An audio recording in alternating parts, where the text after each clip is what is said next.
Toshkent shahrida Li-9 va BYDning o'zaro to'qnashuvi mashinalar chidamliligini emas, ko'proq Toshkent shahar sudlaridagi odil sudlovni sinovdan o'tkazmoqda. Dastlabki sud Li-9 katta tezlikda kelib urgan BYD mashinasi haydovchisi zimmasiga 798 million so'm moddiy zararni yuklab qo'ygandi. Apellyatsiya sudi ushbu qarorni bekor qilib, ishni tergovga qaytarib yubordi. 2025-yil 30-sentyabr kuni Toshkent shahrining Mirzo Ulug'bek tumanida BYD va Li-Xiang Li-9 mashinalari o'zaro to'qnashishi oqibatida yo'l transport hodisasi sodir bo'lgandi.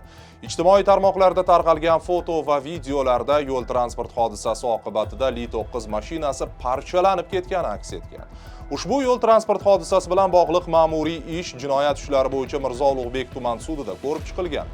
Sudning 2025-yil 23-dekabrdagi qarorida keltirilishicha, BYD boshqaruvida bo'lgan DR o'z harakat yo'nalishini o'ngdan chapga o'zgartirish chog'ida Li-9 mashinasi bilan to'qnashuv sodir qilgan. Sud hujjatida BYD haydovchisi yo'l harakati qoidalarining 53-bandi, ya'ni haydovchi harakatlanishni boshlash, manyovr qilish, qayta tizilish, burilish, qayrilib olish, quvib o'tish va aylanib o'tish to'xtashdan oldin bajarilayotgan manyovr boshqa yo'l harakati ishtirokchilarining harakatlanishiga xavf tug'dirmasligi kerak degan talablarni buzgani keltirilgan.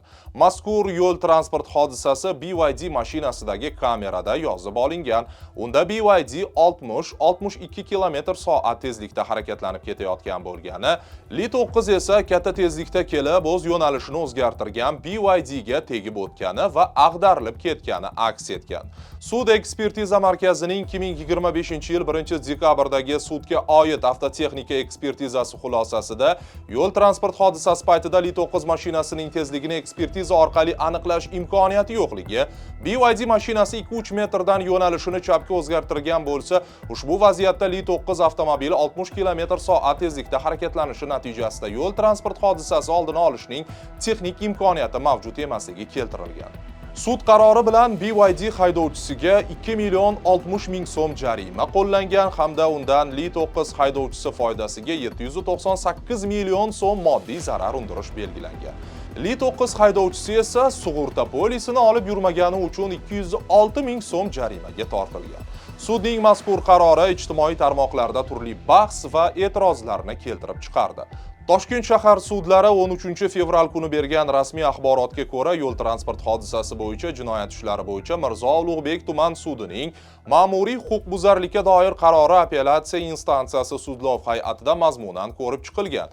Apellyatsiya instansiyasida taraflarning vajlari muhokama qilinib, ma'muriy huquqbuzarlikka doir ish bo'yicha dastlabki surishtiruv ishlari to'liq o'tkazilmagan va ularni sud protsessida bartaraf etish imkoniyati yo'q deb topildi, deyiladi axborotda.